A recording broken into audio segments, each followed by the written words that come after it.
राम भक्तों को जय श्री राम।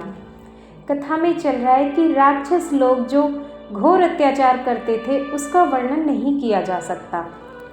हिंसा पर ही जिनकी प्रीति है उनके पापों का क्या ठिकाना। पराए धन और पराई स्त्री, मन चलाने वाले दुष्ट चोर और ज्वारी बहुत बढ़ गए। लोग माता पिता और देवताओं को नहीं मानते थे और साधुओं की से उल्टी सेवा करवाते थे। श्री शिव जी कहते हैं कि हे भवानी, जिनके ऐसे आचरण हैं उन सब प्राणियों को राक्षस ही समझना चाहिए। इस प्रकार धर्म के प्रति अतिशय ग्लानि देखकर पृथ्वी अत्यंत भयभीत हो गई। वह सोचने लगी कि पर्वतों, नदियों और समुद्रों का बोझ मुझे इतना भारी नहीं जान पड़ता जितना भारी मुझे एक परद्रोही, दूसरों को अनिष्ट करने वाला लगता है। पृथ्वी सारे धर्मों को विपरीत देख रही है, पर रावण से भयभीत हुई वह कुछ बोल नहीं सकती। अंत में हृदय में सोच विचार करके गौ माता का रूप धारण कर धरती वहीं गई जहाँ सब देवता और मुनि छिपे थे। पृथ्वी ने रोकर उनको अपना दुख सुनाया, पर किसी से कुछ काम न बन सका। तब देवता, मुनि और गंधर्व सब मिलकर ब्रह्मा जी के लोक को गए। भय और शोक से अत्यंत व्याकुल बेचारी पृथ्वी भी गौ का शरीर धारण किए हुए उनके साथ थी। ब्रह्मा जी सब जान गए। उन्होंने मन में अनुमान किया कि इसमें मेरा कुछ भी वश नहीं चलने का। तब उन्होंने पृथ्वी से कहा कि जिसकी तू दासी है वही अविनाशी हमारा और तुम्हारा दोनों का सहायक है। ब्रह्मा जी ने कहा, हे धरती, धरनी धरई मन धीर कहे, बिरंचि हर पद सुमरु, जानत जन की पीर प्रभु मंजहि दारुण विपत्ति। ब्रह्मा जी ने कहा कि हे धरती, मन में धीरज धारण करके श्री हरि के चरणों का स्मरण करो। प्रभु अपने दासों की पीड़ा को जानते हैं, ये तुम्हारी कठिन विपत्ति का नाश करेंगे।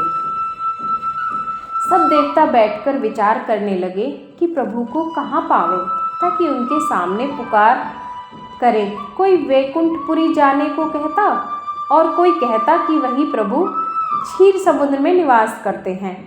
जिसके हृदय में जैसी भक्ति और प्रीति होती है, प्रभु वहाँ सदा उसी रीति से प्रकट होते हैं। हे पार्वती, उस समाज में मैं भी था। अवसर पाकर मैंने एक बात कही, हरि व्यापक सर्वत्र समाना, प्रेम ते प्रगट हो ही मैं जाना। मैं तो यह जानता हूँ कि भगवान सब जगह समान रूप से व्यापक है। प्रेम से वो प्रकट हो जाते हैं। देश काल दिशा विदेशा में बताओ, ऐसी जगह कहाँ है जहाँ प्रभु न हो। वे चराचर में होते हुए भी सबसे रहित हैं और विरक्त हैं, उनकी कहीं आसक्ति नहीं है। वे प्रेम से प्रकट होते हैं।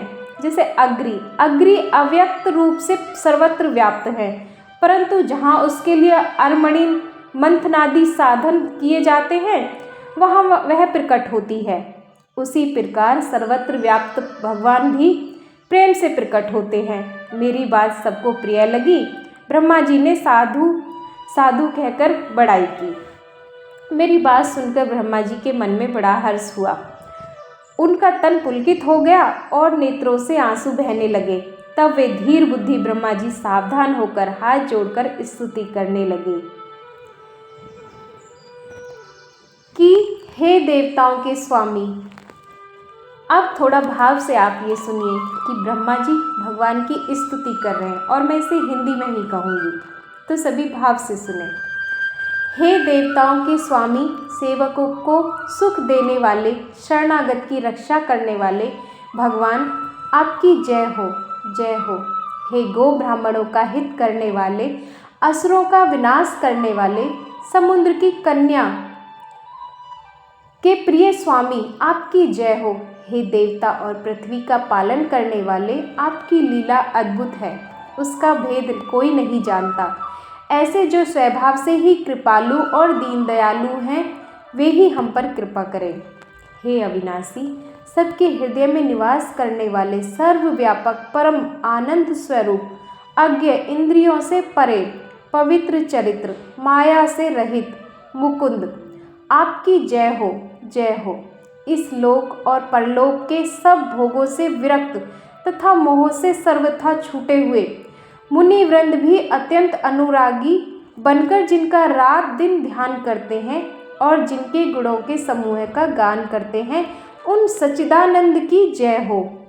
जिन्होंने बिना किसी दूसरे संगी अथवा सहायकों के अकेले ही या स्वयं अपने को त्रिगुण रूप ब्रह्म विष्णु शिव रूप बनाकर अथवा बिना किसी उपादान कारण के अर्थात स्वयं ही सृष्टि का अभित्र निमित्तोपादन कारण बनकर 3 प्रकार की सृष्टि उत्पन्न की, वे पापों का नाश करने वाले भगवान हमारी सुधि ले।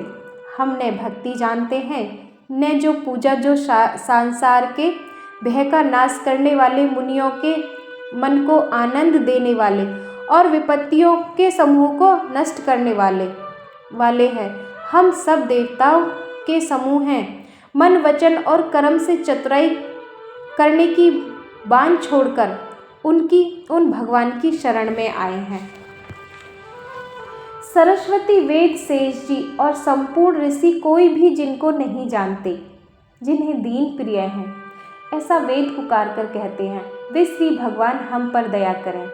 हे संसार रूपी समुद्र के लिए मंदराचल रूप सब प्रकार से सुंदर गुणों के धाम और सुख की राशि नाथ, आपके चरण कमलों में मुनि, सिद्ध और सारे देवता भय से अत्यंत व्याकुल होकर नमस्कार करते हैं।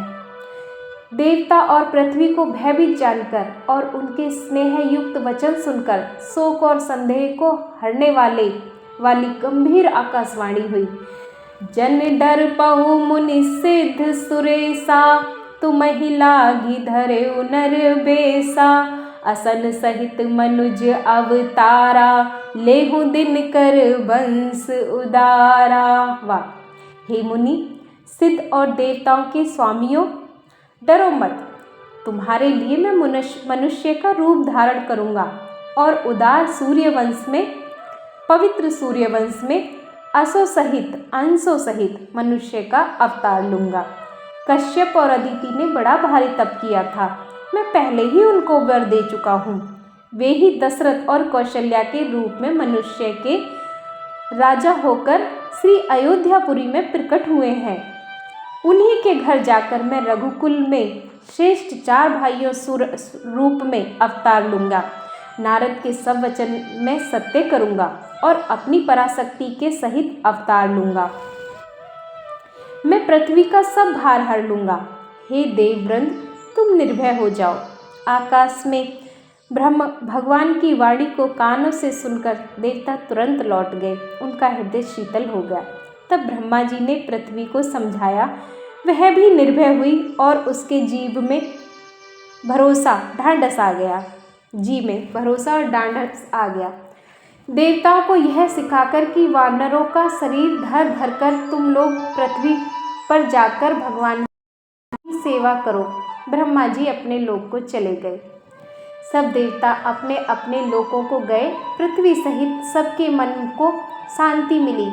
ब्रह्मा जी ने जो कुछ आज्ञा दी उससे देवता बहुत प्रसन्न हुए और उन्होंने देर नहीं की।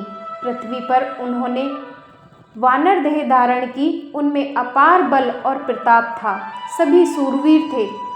पर्वत, वृक्ष और नख ही उनके शस्त्र थे। वे धीर बुद्धि वाले भगवान के आने की राह देखने लगे।